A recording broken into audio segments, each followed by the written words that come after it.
Hi friends, எல்லாரும் எப்படி இருக்கீங்க? எனக்கு கல்யாணம் ஆன வருஷத்துல இருந்து இந்த நாளுக்காக தான் காத்துட்டு இருக்க மாதிரி ஒரு பாக்கியம் கிடைச்சதுங்க. என் ஹஸ்பண்ட் வீட் சைட்ல தான் இந்த நாளை ரொம்ப முறையா கொண்டாடுவாங்க. தண்ணி மட்டுமே குடிச்சிட்டு விரதம் இருந்து சாயந்தரம் போல தீபம் பார்த்துட்டு தான் விரதத்தை முடிப்பாங்க.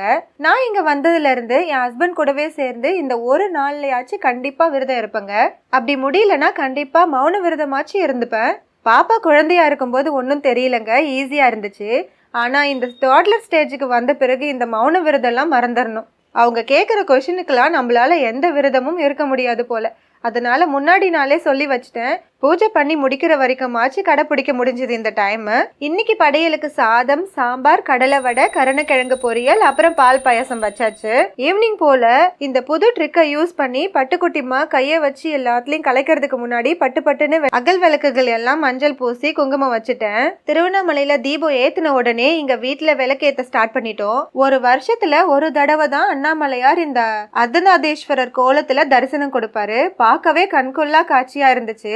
இந்த வருஷம் பாத்தீங்கன்னா பாப்பா எனக்கு பாதி வேலையை ஹெல்ப் பண்ணிட்டாங்க. சின்ன வயசுல எல்லாம் எங்க அம்மா விளக்கு ஏத்தி முடிச்சதும் அந்த விளக்கு அணையாம பாத்துக்கிறது ஒரு கடமை மாதிரி அங்கேயும் இங்கேயும் பார்த்து ஏத்திக்கிட்டே இருப்பேன். என் பொண்ணு அதே மாதிரியே பார்க்கும்போது அப்படியே குழந்தை பருவ நாட்களுக்கே போயிட்டு வந்த மாதிரி இருந்துச்சு. ஃப்ரெண்ட்ஸ், ஸ்பெஷலா இந்த நாள்ல விரதம் இருந்து பூஜை பண்ணா மட்டும் அவ்வளோ ஒரு மன திருப்தி கிடைக்குது. அது என்னன்னே தெரியல. என் ஹஸ்பண்ட் இன்னொரு நல்ல ஜாபுக்கு ட்ரை பண்ணிட்டு இருந்தாங்க ரொம்ப நாளா. கரெக்டா அந்த ஜாபும் கிடைச்சு இந்த நாள்ல கரெக்டா ஜாயின் பண்ற மாதிரி அமைஞ்சது ரொம்ப மனசுக்கு திருப்தியா இருந்துச்சு. எல்லாருக்கும் மன நிம்மதியும் சந்தோஷமும் கிடைக்கணும்னு சொல்லிட்டு சாமி கிட்ட வேண்டிக்கலாம். Bye friends.